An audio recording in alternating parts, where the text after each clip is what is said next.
So I'll start this video off by saying that I don't personally condone the use of psychedelics. This video is specifically for harm reduction purposes, and I realize since a lot of people are going to be using these things anyways, I thought it would be a good idea to give my opinion on these things and try to avoid any unnecessary problems that people might come into by doing things improperly.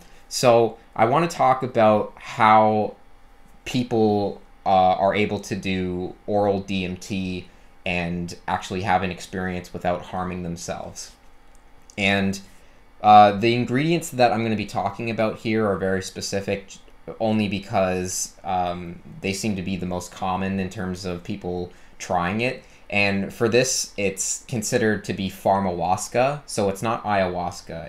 It's an oral DMT combination, and the ingredients that typically are being used are extracted DMT, so pure DMT, and usually the MAOI would be Syrian rue, or sometimes people have extracted harmalas. I don't really have experience with extracted harmalas, so I'm just going to focus on the actual Syrian rue seed.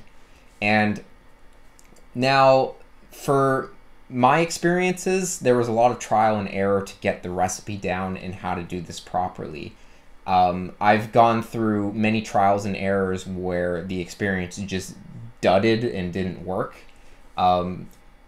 Since the MAOI is a reversible MAOI, I believe, the Syrian rue it's not the same as pharmaceutical MAOIs that have a specific diet that you must follow.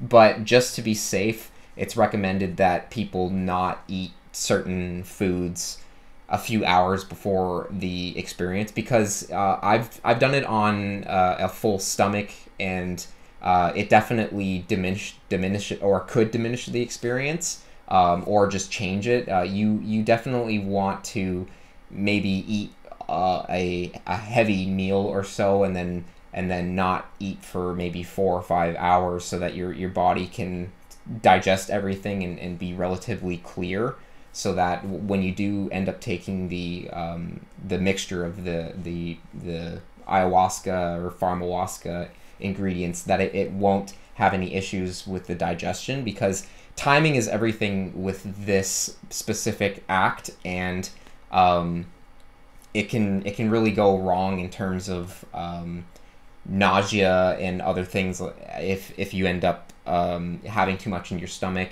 Some people, I personally have had a pretty hard stomach, so I've been pretty good for eating beforehand, but maybe even a light snack would be okay, but I wouldn't suggest eating a full meal, just because it could really affect how these things actually work. So I'll get into how I prepare the ingredients, and for the Syrian rue, that's basically what I typically will start with, or anyone will start with. I tried eating it just as the seed without grounding it, and that ended up not working. So some people try putting it in capsules, and so they don't have to taste it. I should also tell you guys that it's a very foul taste. Syrian rue, for me, even smelling it triggers my gag reflex, and I have thrown up just from trying to ingest it, and then it would just backfire, and I would throw it back up. So I actually had to develop a method on how to ingest it properly, so that I didn't experience extreme reactions like that, where I would throw it up and then just waste it. So the after it not working with just taking the full seeds and waiting a specific amount of time before I take the DMT, I next tried grinding the Syrian rue into powder. So I would use a coffee grinder, the same way you would grind coffee beans. And this method is definitely a lot better. Once you have the powder, the method that I use is I mix it with orange juice, and it's just enough to mix it in as a shot. And the dose for most people, some people can get away with taking around 2 or like 2.5. But for me, I've always taken 3.8 to 4 grams, and that's considered to be a high MAOI dose. I'm assuming other people might not want to take that high of a dose, but that was just my personal choice, that I wanted to have a strong MAOI inhibiting before I would take the DMT, just because I wanted the strongest experience possible. But definitely people should try taking a small amount and seeing if it works, and hopefully that would be sufficient for them. So how I figured out the timing basically is a very finicky thing. It's a trial and error thing that I had to figure out. I remember trying an hour in between taking the Syrian Rue and taking the DMT, and that ended up not working. It would dud a lot. So I also tried 45 minutes, and sometimes that would work and sometimes it wouldn't work. And even once I get to around the 30-minute mark, that was when it was starting to get pretty accurate. But I've had dud experiences even at the 30-minute mark. So the time that I basically stuck it at to interval them was 25 minutes. So I would mix the Syrian Rue with orange juice, and then the powdered Syrian Rue, and then I would take that as a shot. Now, how I would get it down is I would take a large swig of orange juice before, and then I would take the Syrian Rue and plug my nose. And the reason why I plug my nose is so I don't have to smell or taste it. And I just chug it all the Syrian Rue orange juice in one go. It's just a shot anyways. And then while holding my nose, I just drink a ton of the orange juice. Well, not a ton literally, but enough that it washes everything out of my mouth, so there's no sediments in my teeth. And after a few little chugs of the orange juice, I slowly take my fingers off my nose, and usually that's the best way for me to take it. I end up not having to throw it up, because the orange juice basically washes most of the taste out, so it's not too bad of an experience for me afterwards there. So then I start the timer right when I take that for 25 minutes. So I basically look at the clock, and then I say, okay, at that time I'm going to take the DMT. And how I prepare the DMT is I'm using extract DMT freebase. So this the freebase is you don't really want it in the freebase form, because it can be very it could actually burn your tongue a little bit, and your mouth. So you definitely want to mix it with some type of acid like orange juice, and that would turn it into something that's not as likely to burn your mouth. So basically I always put it in a capsule, and I have 5 HTP capsules that I basically open up and then sprinkle it out, and then fill the DMT in that. And for the dose, I know that beginners they usually recommend 30 to 50 milligrams, so that's probably the right dose for anyone who just wants to try it. I was always kind of a hard head, so the first dose that I tried was 150 milligrams, which I don't suggest anyone doing, because ever since I was doing doses like that, I would dose from 100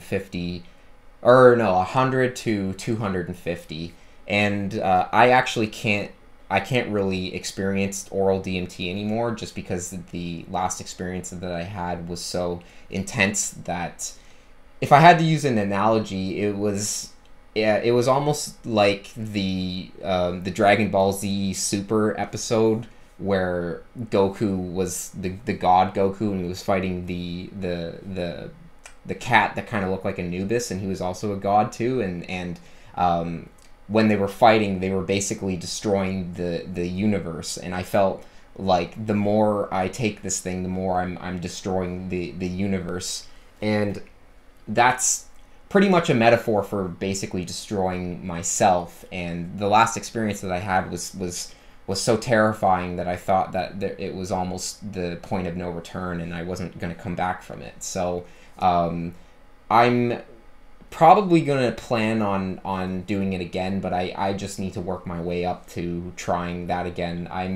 I'm at the point where I don't take it very lightly. It's a very serious thing, and that's part of the reason why I'm making this video as a harm reduction type thing, because it's definitely something that people need to take seriously. Because if you consider psychedelics a game, this is definitely the last boss, and you don't really want to take that lightly. And so I'll get back to the actual dosing and how that works. So after I take the Syrian Rue, I'm going to wait 25 minutes, and usually I prepare the DMT with the capsule, and then I have orange juice ready. So right when the 25-minute hits, I'll take the capsule and I'll chug it with a lot of orange juice to make sure that my stomach has a lot of orange juice in it and it's very acidic. So that usually doesn't cause any sort of stomach upsets or anything. And right after that, I go, I maybe wait maybe 30 minutes watching something like Family Guy or whatever I'm watching in that moment.